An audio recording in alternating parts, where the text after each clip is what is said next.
mga kamarites, bago po tayo mag-blind item, make sure to like, share, and subscribe to MU Entertainment para hindi ka makamiss out sa Marites University. At kung blind item sana po, talasan ng isipan at pagganahan pagiging Marites dahil andito po ang segment na inyong kinahumalingan pilit na inuulan ng Daho!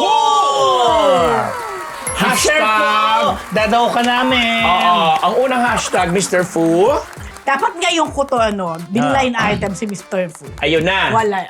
Fashionista! Ay, Hashtag hindi sa akin fashionista. yan. Akin Yan, yan. oo. May kinalaman ito sa isang, syempre, fashionista. Siyempre. Female personality or celebrity na nirereklamo ng mga dati niyang mga nakakatrabaho kasama kasi simula nga daw ng nag-iba ang estado sa buhay. Syempre, yumaman, lahat ng mga gusto. Bilis na walang hula?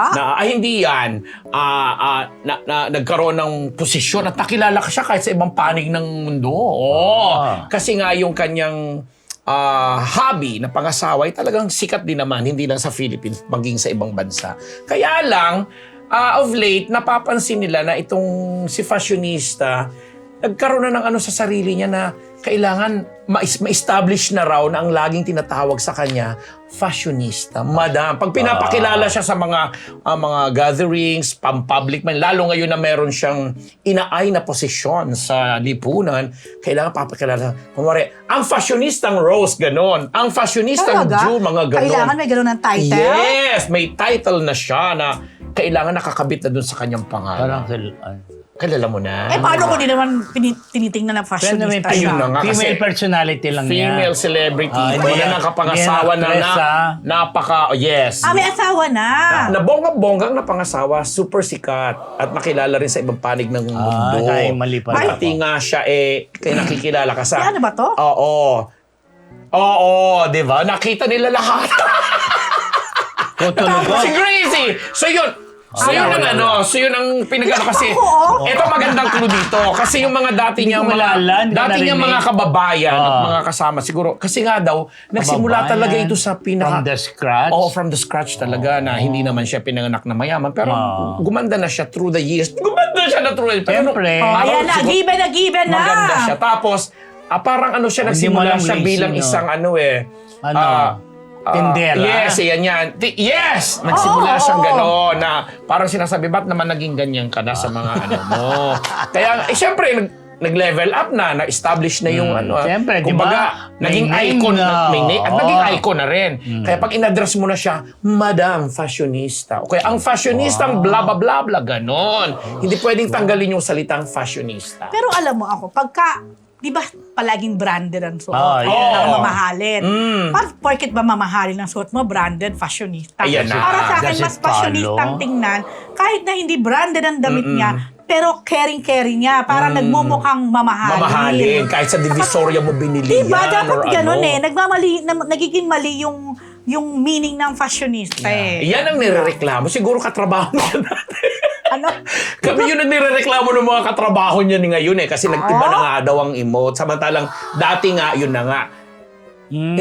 Without pagmamaliit po, dati po siyang tindera nga.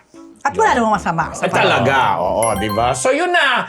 Well, good luck sa'yo. Madam Fashionista. O, ayan, tinatawag ka na namin Fashionista, Madam. Hello po sa mga kababayan ko. O, mga kapwa ko Uragon. Wala kang listahan? Congressman, wala na. Kabisado ko na. Ay, wala ang Ang listahan. pinamain ko. Kay Dr. Jerry Casata. Yes po, maraming salamat sa Faces and Curves. Kay Dr. Rashila, Dr. Pong Magtibay ng One Dental Clinic, Dr. Jess Solis, and Ara Solis ng Gorgeous Smile. And kay Dr. Jessica din ng Ideal Vision. Ate Lolita de Dios Katsuki and Mayumi Katsuki dyan sa Japan. Si Glenda Churuki. And happy birthday din sa'yo. Ka-birthday mo si Tirso Cruz the fourth. yes! Yes. So happy birthday din sa'yo. And Sino pa? Ako, nawala baseball. na ako. Yan sinabi ko na. Hindi pa. Yun. Direct Albert Martinez at kay Jen Ross. Maraming ayun na, 'di ba? Magkano yan? Yun na. Yun na, Gcash na lang. Nakakaloka. Basta, yung lechon. Good luck. Good luck. May lechon ba? Nag-expect tuloy ako, Sa dami ng mga binati ko. Alam mo na. Pagdala rito ang lechon. No? Ayun na. Sa birthday ni Rose, Oo. 11th Sa Avenue, Lunes. corner Sige, expect 25th ako. Avenue. Doon po yan sa amin sa bahay. Talaga, oh. Sa ulo lang, Yun ulo na. ka lang. Niyong, salamat, behave. Behave naman talaga. Yeah. Next. Behave naman na pala. I wanna pa ka na kinyam. Kwento naman to na isang nanay na isang sikat na female singer-actress. Yan. Nakapag nagko-commercial shoot. Siya nasusunod sa dadaling sa pagkain gusto. Dahil hindi niya, may catering naman para sa lahat. Pero siya, gusto niya, siya namimili. Ay, gusto ko yung ganyan. Iba isa sa gusto ko ng kunwari, ng sandwich dito, pansit sa ganito, palitaw sa ganito, iba-ibang brand ang kanyang kinukuha. One of a kind na kanyang walang kapareho. Siyempre, gusto nila i-please yung nanay dahil nga yung sikat yung anak niya. Diba? Gusto niya ma-please yun. Kaya, miski sama-sama ang loob nila, sobra-sobra na sa budget, nag-i-exceed na sa pagkain. Kasi iba-ibang mga, kunwari, isang fast food dito, chicken dito sa ganyan, sa isang brand, pansit sa ganyan. Yun. Gano'ng kadami ba silang kumakain? Eto na nga. Oh. Diba? Bukod sa, meron isang kwarto para sa yung mga pagkain, meron din sa pagkain ng anak niya. Oh. Isang kwarto doon, 'di ba? Tapos, ang ginagawa ng nanay, pinapapunta yung mga kamag-anak para kumain at manood ng shoot. Okay. May mga bumibisita, 'di ba? Hindi lang pala para sa staff and crew ng commercial. Pati kamag-anak kasama po sa pagkain. Pero yung pagkain naman, binibili naman nung nanay o nung production? Production. Nag-iimbita! Nag-iimbita siya para doon makikain din. One of a kind ka. Di ba? Ganon? Una, nagdidemand na siya na maraming pagkain. Dapat iba-iba. Iba-iba. Ayoko nung catering. Ayaw niya ng catering para dun sa dahil nagsushoot yung anak niya. Yeah. Pero nag-iimbita pa siya ng mga Yes. kaanak. Kaanak. Naku, sino yung mother na yan? Clue! Basta is popular. She Diba? is popular. Oo, talagang nag-iisa sang ina. Stage mother. Stage mother, diba? Yun. Di ba, Mr. Fu? Ano ang anak niya? Babae o lalaki? Babae. Wala akong kilala. Ako din, hindi ko mag-get. Hindi maganda ngayon, di ba? Oh. Siya daw ba? Hindi, yan ba yan? Yes. Siya! May connect pala. Okay. Kasi talaga. Ano ba kayo? Diyos ko, May connect pala yung blind item ni Amber. At saka blind item ni Ngayon ko Din. Grabe ka, talaga. Yes. Sino pa ba? Ay, wala nang babatiin. Itong si Mother Superior. Si Mother Superior. Tawa na tawa si Mother Superior. Diyos ko. Ayun lang, sa One Freedom Society sa nanonood. Hello. Tsaka yung ate ko, Ate Josie. Ayan. Yun na. Tsaka, ayun, yun lang. Ikaw, kanino na? Wala na. Hashtag, isa. Ayan. Hindi gumagalaw. O, ayan na. Ayan. Pangatlong blind item ni Rose ito, grabe ha? naman. Hindi na ako mag-blind item sa Monday. Ano nga ba yung blind item niya kanina? Kota na. Yung magbabalik pa kapamilya. Tapos may isa pa eh. Yung sawa na sa acting, isa lang. Ayan, yun. yun. Acting, dalawa. Speaking So, of pangatlo. acting pa rin, may connect pa rin tong one of a kind. Ano ba yan? Yung hashtag hindi gumagalaw. Ito tungkol naman to sa isang aktor. Yung aktor na to, hunk actor, gwapo. Pero naluloka sa kanya yung director Bakit? ng ginawa niyang movie. Hmm. Kasi daw, kahit daw ang gawin ng director, kahit anong ilang shot na yung gawin. Angular, Yung daw everything. mukha ni aktor, hindi gumagalaw. Walang facial expression. Yeah. So, kumbaga, parang isa lang ang expression niya. Kung siya'y galit, kung siya'y Malungkot. nalungkot, kung siya kung ano man, isa lang. Alam mo, may ganun talaga eh. meron. Yung ano ba, talaga ba, isa lang ang kaya ibigay na emosyon o reaksyon ng iyong face.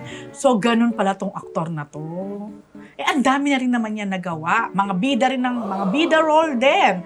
Pero iisa lang ang kanyang Isa lang reaksyon. talaga. At hindi gumagalaw. Sabi ko, baka naman na-botox na. Hindi! Ang bata-bata pa niya. I mean, ang bata-bata, hindi naman yung tipong teens, ha? Oo, pero hindi na rin siya kumbaga, yung... alam naman kasi natin yung mga nagkapa-botox usually, mga medyo na siguro 40 above or 50 above. oo. Pero to, wala pa naman sa ganon.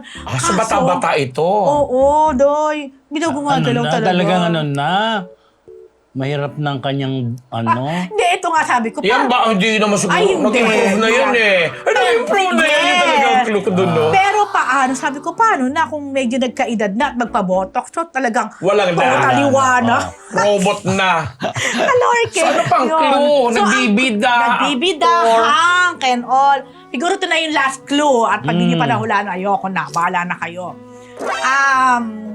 Isa siya sa mga nag-file ng COC. Ay, tatakbo. Okay, yan na. So, dapat gumalaw ang mukha niya, ha? Kasi baka isipin ng mga... Baka. If ever, constituents niya, ay ano ba to? Walang Eh, reaksyon. yung bilhin na natin, Mirus. Dati pa yan yun eh, di ba? Hindi. Hindi yan. Ay, hindi yan. Hindi yan. Okay, mabati na ako. So, Talagang wala nang buhay yung pag Oo nga, di ba? Grabe. Tuod! Di ba tawag yan tuod? Oo, yun na. Gusto kong batiin, of course. Ano to? Wala tuloy ako. Gusto kong batiin. Si Gracie kasi wala na Irene to. Of course, ang pinsan ko si Irene. Irene. Pati ng ninang ko, ninang Nene. See you on Sunday. Si Ate Feli Garcia. See you din po on Sunday. At hello, Ate Janet. Marching.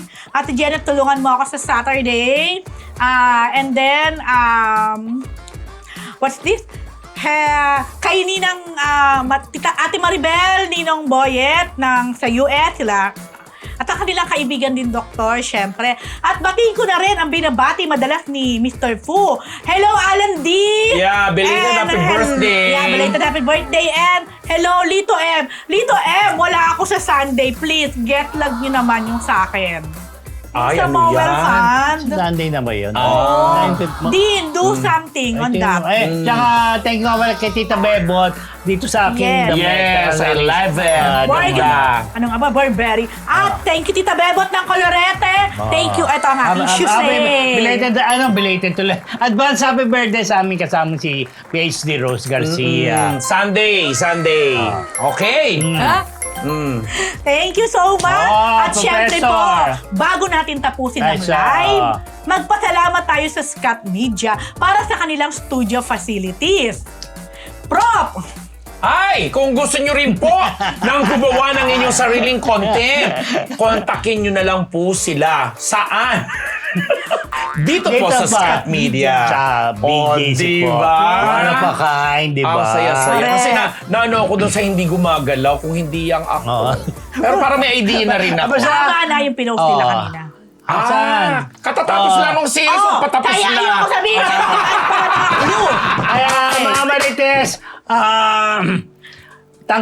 panoorin po, tangkilingin po ninyo yung podcast bukas Yan. na POV. POV. Mula po sa MU Entertainment. Alas 6 po yan. At maraming salamat po sa inyong lahat, sa mga tumutok sa amin dito ng live, sa mahigit 1,000 pong nanonood. Yeah. Be sure po, Oo. be sure to be here on Monday. Monday. Or else you will never hear the end of it. Thank you sa lahat ng mga bumabate. Thank you. At patingin ko rin sa Attorney Anselmo. Hello, alam mo na. Wow.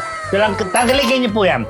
Okay, mga Marites, yung pondo mula sa Marites University!